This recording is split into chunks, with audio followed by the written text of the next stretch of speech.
ringkasan, hari ini saksi kanak yang ketiga. Untuk secara ringkasnya, dia memberi keterangan yang Zara dipanggil ke dom lain, dan dia dengar juga ada perkataan yang dikeluarkan oleh pelajar lain semasa Zara di soal siasat. Itu jelas bagi dia, dan dia juga ada menyatakan semasa perkataan itu dikeluarkan, pelajar yang menyiasat Zara tersebut dalam keadaan marah, dan dia juga mengesahkan ada melihat rencana bendera, melihat juga sepucuk surat yang kepunyaan Zara. Saksi ini tidak terlalu banyak menceritakan tentang kejadian, sebab sewaktu tu dia bercerita dengan kawan-kawan dia lah pada masa tu. Itu ringkasan yang mengenai saksi kanak-kanak yang ketiga hari ini. This child witness seems to be, she remembers or she doesn't remember. And of course, some things it shocks me from Rompian testimony. I mean, vulgar words been used. I don't want to say it, you know. Okay, don't know. So Ms. Go have asked some question whether this is like their culture from the school, or who taught them.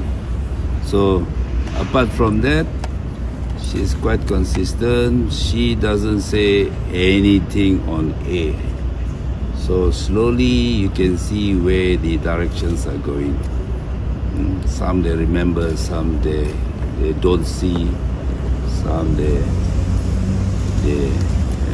well, she said she can't remember, she doesn't know, despite all the questions being asked by a few counsel. That's on my part. So Okay, a little bit about what our witness has testified. All this, the late Zara was actually sort of summoned to the room because there was case jury. Okay, witnesses testified that whenever there are some issues of case jury, she will be suspected because previously apparently she has taken somebody else's water tumbler or something. I think, yeah, water tumbler, and it was found in her locker. So this time from the 14, 15, when there was such an issue, she was sort of summoned there. But the witness today confirmed that she didn't hear anything, although being in dorm A36. And also there was also testimony, not today, yesterday, from one of the witnesses that 2 days before she fell, there were some unhappy incidents with the mother. Yeah, so kita sudah masuk ke keterangan untuk pelajar kanak-kanak yang ketiga hari ini. Sebelum ini pelajar kanak-kanak pelajar A dipanggil, dan juga pelajar kedua dipanggil, dan hari ini pelajar ketiga. So sedikit rangkuman lah bagi keterangan ketiga-tiga pelajar ni. Daripada keterangan mereka bertiga ni, naratif dia bermula bagaimana Zara ni dipanggil ke dalam dom adalah kerana satu insiden kecurian lah. Okay, kecurian itu diadu oleh pelajar lain, pelajar form 1. Okay, so insiden tersebut diadu kepada ketua dom, yang mana ketua dom adalah dalam kalangan pelajar-pelajar yang dituduh dalam prosiding berbeza dengan prosiding inquest. So mereka maklum tentang aduan tersebut, maka mereka telah memanggil arwah Zara lah untuk memberikan penjelasan. So dalam sesi perjumpaan tersebut, bukan semua, tapi ada satu dalam kalangan ketua dom tu telah mengeluarkan kata-kata yang kurang sopan lah terhadap arwah. Okay, tetapi yang selebihnya tidak ada keterangan yang menunjukkan bahawa mereka marah, mereka mereka cuba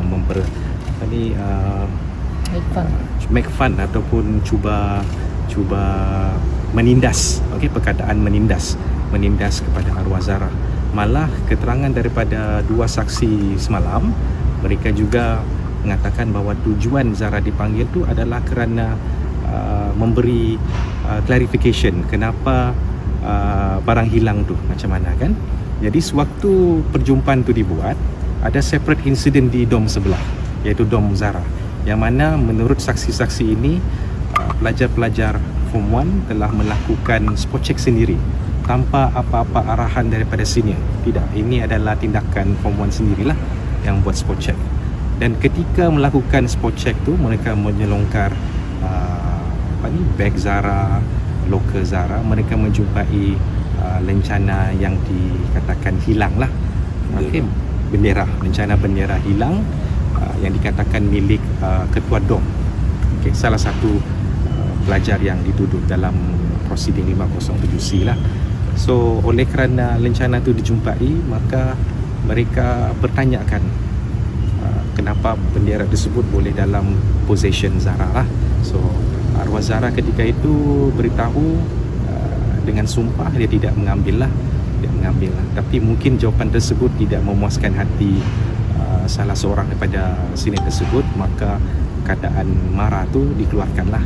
Tapi saksi-saksi melaporkan selepas kejadian tersebut masing-masing balik dom. Maksudnya arwah Zara balik dom sebelahnya dan ketua-ketua pun beredar. Dan saksi-saksi menyatakan pada malam itu mereka tidak ada dengar benda-benda yang pelik, tidak ada macam dengar seperti dipukul.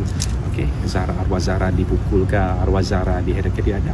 Berarti keterangan saksi setakat hari ini hanyalah menyatakan bahawa perkara selepas perjumpaan tersebut tidak ada. Itu sahaja. Kita tidak tahu apa lagi yang selepas itu, tidak ada lagi.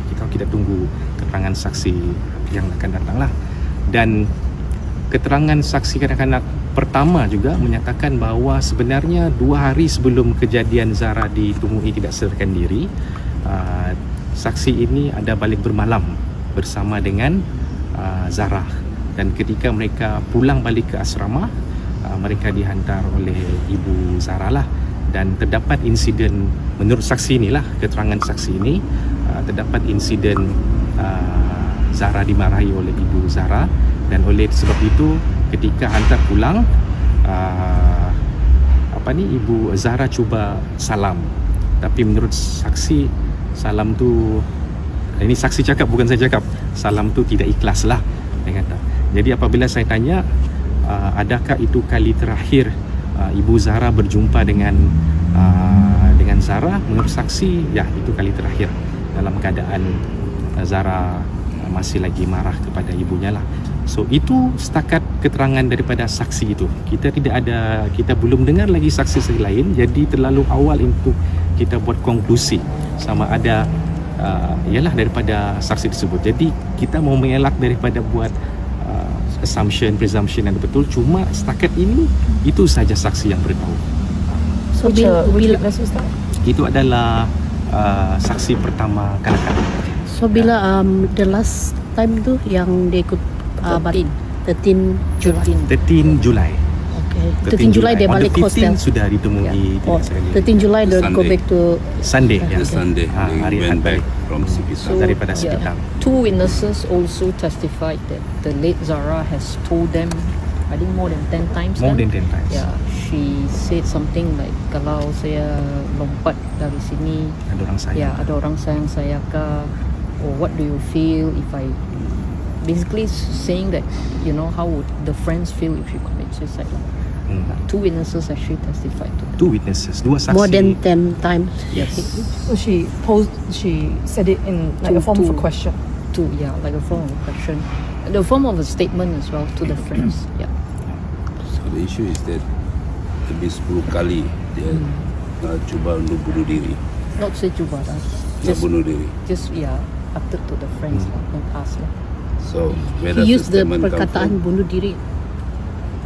I think No. one testified. Ada 2 perkata, ada 2 I cannot exactly remember the words. I have to refer to the notes of proceeding and the So evidence. we use bunuh But the diri. gist of it adalah kalau dia terjun daripada tingkat 3, But not we don't need. ada korang sayang dah, Oh, lebih like kurang that. begitulah. But I Something. cannot give you the exact report. Otherwise, I have to open. So Yeah, I we have to can open use up the bunuh diri or not?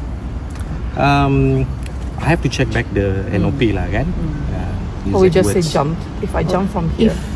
Let's check again lah to avoid any speculation. Yeah. Tapi itu datang daripada Saksi. saksi. witnesses, yeah. 2 witnesses, not only one. 2 More than 10 witnesses. times lah kan. Okay. Yes, more than 2 times. Which one said this? The witness, which one? 2 witness. Two witnesses, which one? First and second child witness.